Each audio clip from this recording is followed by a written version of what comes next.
This is Minecraft the Exhibition. Housed at the time at my local cultural center, the Museum of Arts and Culture in Spokane was the final stop for this tour to be experienced, and as you can see, there's a market for the Minecraft. I wondered how someone could take Minecraft and turn it into a physically explorable gallery, but only in the conceptual precision of it. My wife and I came with curiosity, and I brought my closest to the relevant generation gaming shirt that I had, and was open to see pretty much anything. Down the stairs and down some more stairs, the first thing we spotted was a bench just before the entrance, seemingly made of trapdoors from the game. Though I wasn't too sure because I didn't think that blocks could be smaller than trapdoors, but no matter. The first real display we met was Alex, standing with diamond armor amidst the sounds of nature. Who is this blocky person? That's pretty neat. I didn't notice the baby because I was too busy noticing this block, a proper one-to-one whole square meter Minecraft block. And yeah, it seems huge. But this area did give me an opportunity to edit this. It's a green screen, I just noticed. You can put whatever you want on it. Tutorial. There's a guide over here. The guide was not helpful, so we ventured through the normal Minecraft way by using our eyes and legs. And as your own eyes can probably tell, these trees and mobs do not conform to the size of the orthodox block. But that's for the better. Otherwise, the mobs and other blocky things would take up too much space and we'd have a tougher time appreciating all that Minecraft is and can be. Through the gate, the first thing I appreciated was confirming that those were trapdoors we saw earlier. Nice, so we got Minecraft benches, Minecraft bed, and Minecraft... Gex? Oh, gimme. The second thing that stood out to me though was this. A huge diorama depicting perhaps the most universal of Minecraft environments. We got the grassy overworld, the lava levels underground, we got the end portal with the dungeon hallway, as well as a space for my wife's face to reflect the deep dungeon library. All in all, this display reminded me of my love for little worlds, and maybe even reinvigorated interest for me to make my own in the future. Squid. Some of the other dioramas included a desert temple bunny, tundra foxes, and pandas vibing in their own buffet. He's looking at me. He's looking right at you. Have you ever wanted to see Minecraft Steve in denim jeans and semi-realistic fuzzy hair? No?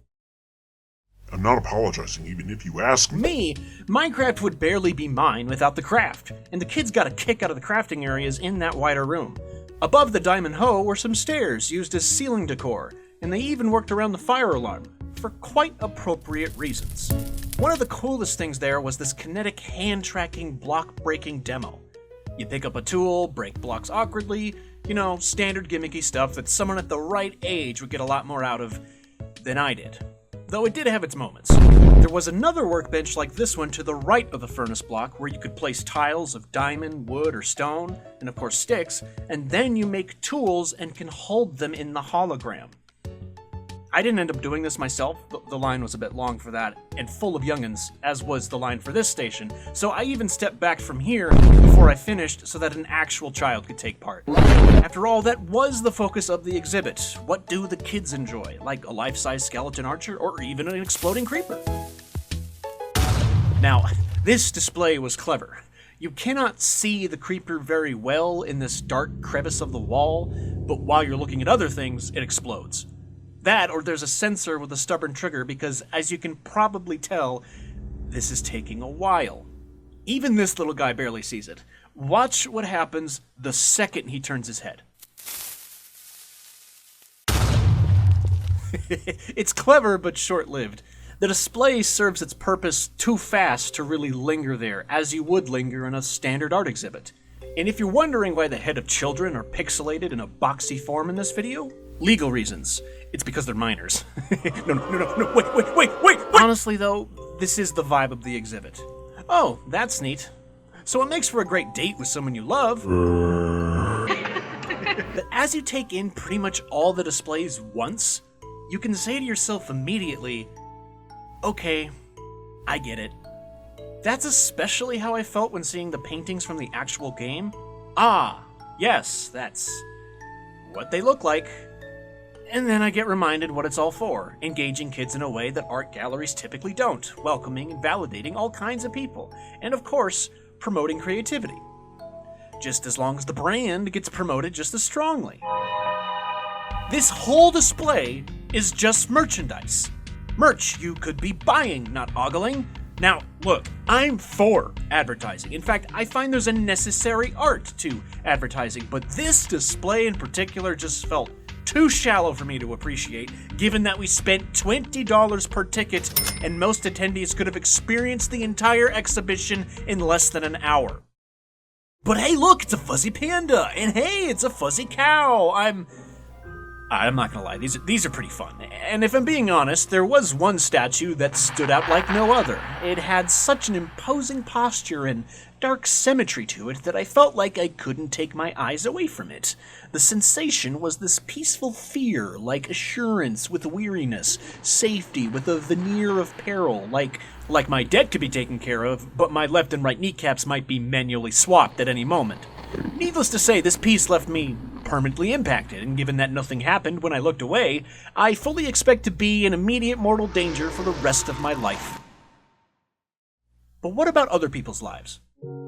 Block by Block is a Minecraft-driven philanthropy program where, all around the world, communities of kids recreate their neighborhoods in Minecraft, redesign the area to what they wished it looked like, and then they receive the approval and the funding to build these visions in the real world.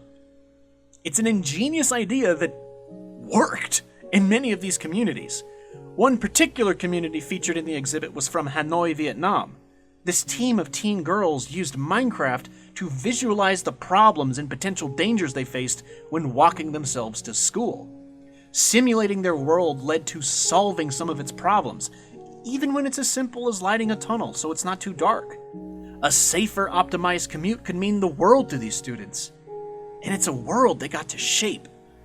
As for my world, there's soon to be a first new addition to our family. Now, whether this baby is to be a ball of sunshine or a little gremlin, that remains to be seen, though expected to be both.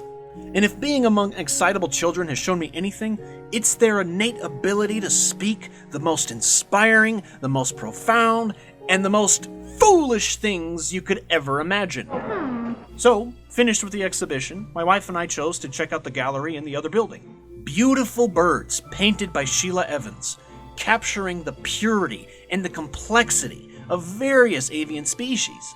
I was immersed in these birds until one boy, about 9 years old, came in from the Minecraft exhibit, scanned, verified, and reported to the rest of his family coming in, it's just pictures of birds. Oh, them was some birds. Now listen, I know a young boy who's into Minecraft, who came to see the Minecraft stuff, isn't going to be that enamored with realistically stylized bird paintings. But the more I thought about what he literally said, I realized it was one of the funniest things I ever heard. I'm not judging the kid, not even the parents. Again, I can understand his feelings towards something that is not his interest, and I give him the benefit of the doubt because he's still young. There's time for him to grow. I can have patience for that. I wish him and his family the absolute best. However, I had to laugh on the inside a little because I imagined an adult saying something like that, reducing something beautiful to mere material that disinterests me in particular. And then it dawned just how immature and cynical it is to have such an attitude towards life. Because you could do that with anything. Oh, it's just pictures of birds. It's just a sunset. It's just a photo of a baby. It's just a number on a screen. Now that's just some chemicals in your brain. It's just a piece of paper. Oh, it's just a game where you place blocks. Minecraft is not merely a game. Just as a hammer is not defined as a hunk of metal attached atop a wooden stick. That's its substance, but that's not its purpose. Tools are defined and distinguished from others by their purpose, not their substance. Just as you are not defined by your matter, you are not merely material. You have meaning. Likewise, you have the ability to recognize and manifest the meaning that's waiting to be found in the material, whether it's in the arts, the sciences, the social, and even the practical. So dig through the dirt if you have to. Punch a tree if it's the best you can do right now. Venture forth down into the darkness, but only to bring forth light. Build with what's around you, what's been given to you. so you can revitalize yourself, so you can protect yourself from the foes of the dark, so you can place down a block and have it mean something.